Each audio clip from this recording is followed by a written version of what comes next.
Now that I covered pretty much everything related to the intricate world building of ReZero, such as the witch factors and witch cult, I feel like it's only fitting to do a comprehensive character breakdown for the Sin Archbishops. So in today's video, I wanted to start with Sirius Romanee-Conti, who finally made her first appearance in season 3 of the anime. And I'll be going over aspects like her history, background, authority, and a few miscellaneous points as well. As usual, there will be spoilers for the ReZero series, so here's a warning just in case, and let me know what are your thoughts on Sirius.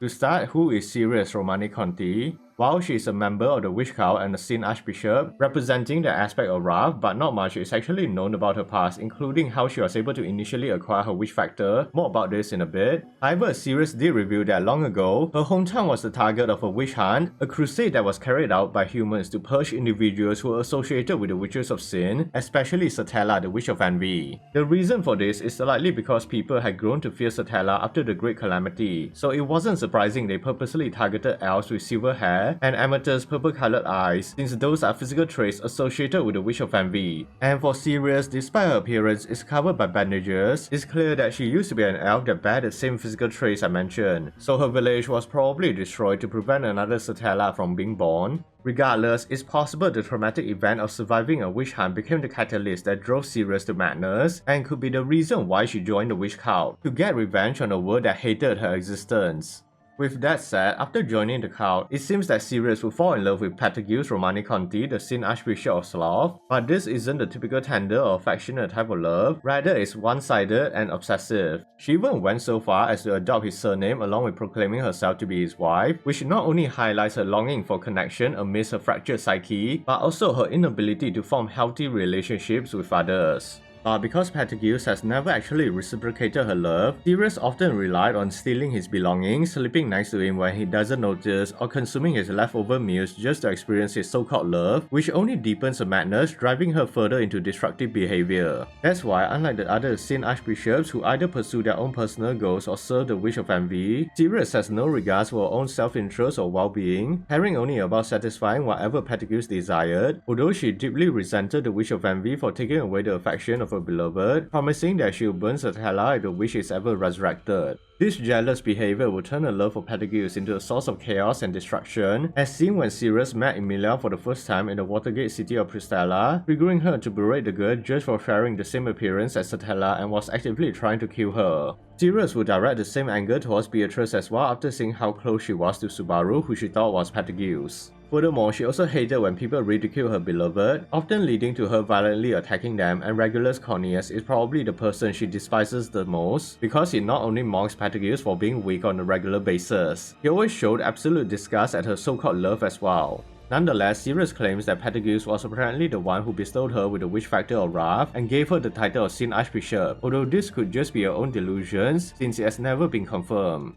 In any case, Sirius will make her official anime appearance in Season 3, where she kicked off the cult's attack on the Watergate city of Pristella, and we immediately get to see her authority of wrath in action. So to explain her powers, it's called soul washing, and it's essentially rooted with the manipulation of people's emotions and physical sensations. This means that Sirius can basically amplify and influence the emotions of people around her, often polarizing ones such as anger, sadness, ecstasy, and joy to push them into a state of emotional overload and mental collapse. Even individuals with strong emotional control can sometimes struggle to resist this effect. This was the exact method she used when she brought out a boy named Luzbel, and rather than showing disgust or worry for the hostage, the crowd were all excited and cheering for his death. Furthermore, Sirius is able to link everyone around her area to experience the same physical sensations as well, like pain or injuries, even death. For example, when Sirius was fighting the Sword Saint Reinhardt, she knew that it was impossible to win, so instead of surrendering, she simply resigned herself to death while forcing everyone affected by a soul-washing ability to die the same way as her. It's no wonder she is so compatible with the Wrath Witch factor, being someone who is highly volatile and prone to extreme emotional outbursts, but can sometimes bring forth an eerie calmness through her apologetic and polite speech as well as mannerisms. And it's thanks to this duality that makes the character so terrifying, because her calm demeanor often is a lead up to moments of extreme violence or emotional manipulation. In addition to that, the authority she manifested is an obvious reflection of her destructive nature, and being able to share those sensations highlights her perverse interpretations of love, which is to become one with each other. She believes that everyone should see and feel the same experiences and emotions, living the same life and dying the same death. That said, even though her authority or wrath is quite powerful, the range and effectiveness of her soul washing can be somewhat limited, because if people are outside of her line of sight, the shared sensation aspect won't activate, although the emotional overload does seem to remain active despite spanning an entire city, especially on people who have been emotionally or mentally weakened. There's a reason why Sirius and Capella, the Sin Archbishop or last, were considered to be a deadly combo. As seen during Priscilla, Capella's voice and manner of speech was able to demoralize the inhabitants, but amplify that with Sirius' soul washing. It made the entire city a powder keg of emotions waiting to explode. Either way, there aren't any explicit mentions of actual techniques to counteract Sirius' soul washing, but people with high emotional tolerance are able to resist the effects such as Fel or Priscilla, who were able to casually converse with the Sin Archbishop without succumbing to authority.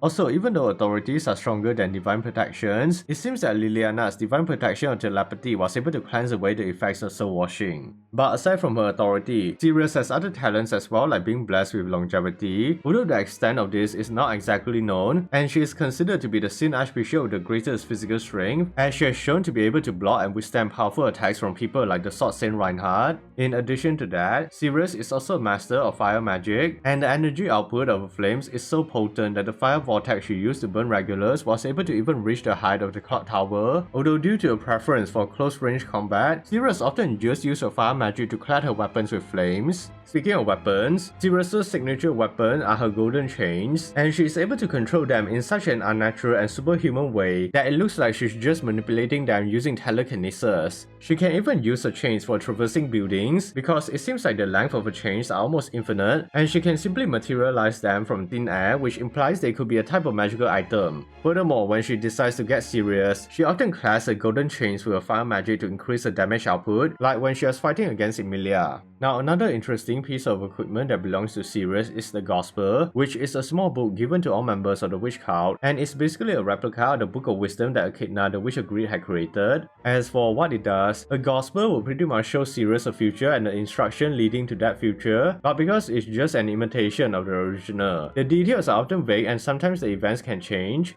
Having covered that, in regards to the story of Sirius, she apparently had a brief cameo during the events of Arc 3, where she was able to retrieve the remains of Patagius following his defeat at the hands of Subaru, and surprisingly, she did not pursue or hunt down the people responsible for killing her beloved Patagius. And it was explained that she wasn't able to assist Patagius in the attack on Rosewall Manor,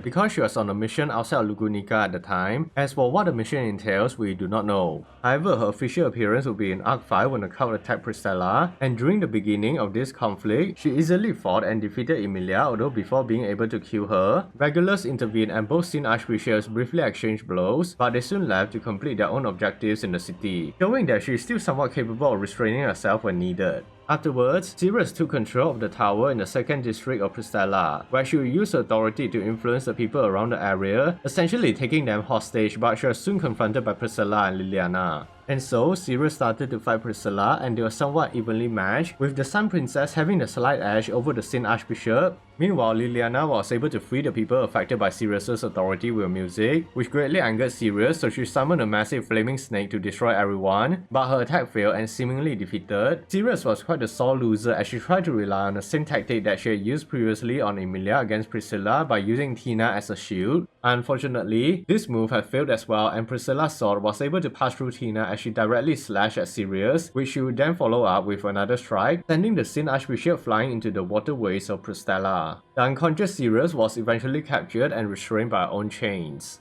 Following the battle for Priscilla, it was decided that Sirius would be placed at the prison tower, so the responsibility of transporting her was left to Felt's camp in case the Witch Cult plans on rescuing the Sin Archbishop, because with Reinhardt they can easily stop any attempts made by them. But surprisingly, no rescue attempts were made, although the journey back to Lugunica was plagued with bandit and witch-based attacks, along with terrible weather and road conditions, which according to Sirius, it was because she is cursed with extremely bad luck and wherever she went, misfortune will always follow. Either way, Sirius was eventually placed in the prison tower, where she was held by evil sealing stones, magical stones which apparently can seal away the powers of authorities, and it seems that guards were still rotated daily to prevent them from going crazy in the event that Sirius could still use her soul washing ability. Currently, it's unknown what will happen to Sirius, but it's possible she might return in the future. For now, it was stated that she seems to be chilling in prison or practicing her whistling and humming because after her encounter with Priscilla and Liliana, she became quite fascinated by the idea of connecting the emotions of people through music, although her songs are always out of tune and without rhythm, likely a reflection of how Sirius's delusional and twisted worldview applies even for music.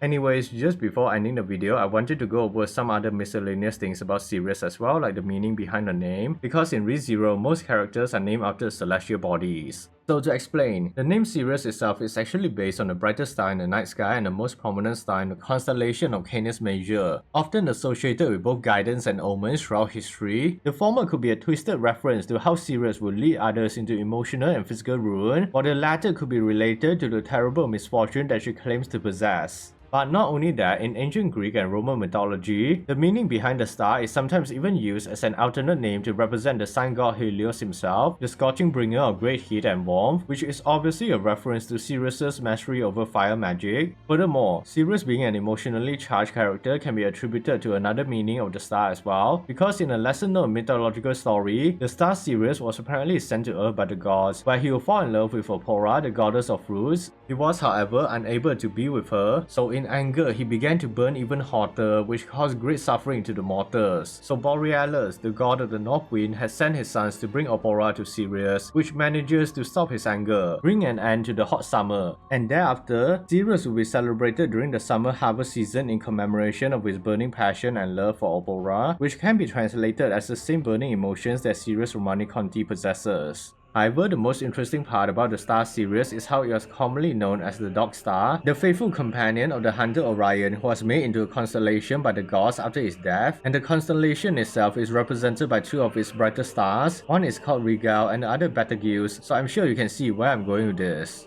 It's for this exact reason why Sirius is portrayed to be so loyal and obsessed with Betelgeuse, since it's likely a reference to this connection between the two stars. Either way, the last thing I wanted to mention is the true identity of Sirius, because even though we don't really know what she looks like underneath those bandages or who she actually is, many fans have speculated that her identity is closely tied to a character we know, and that person would be Mother Fortuna. But what gave credence to this fan theory is mainly based on her connection to Betelgeuse, along with her elven features resembling Emilia's people. However, the most damning evidence is the manner in which Sirius speaks. She seems to excessively give thanks to people and then immediately follow up with apologies, and this was something that Emilia mentions in the light novel to have learned from Mother Fortuna and Betelgeuse when she was still a child. Better to say a single thank you than a bunch of apologies. Granted, with her introduction in Season 3, Sirius did have a different voice actress from Mother Fortuna, but it could just be a red herring meant to distract fans from her true identity. Although if Teppei doesn't come out to clarify, we won't really know for sure. Regardless, what are some of your own theories on the mysterious Sin Archbishop of Wrath? And do you think that Sirius is just a reanimated version of Mother Fortuna? Feel free to share your own thoughts down below.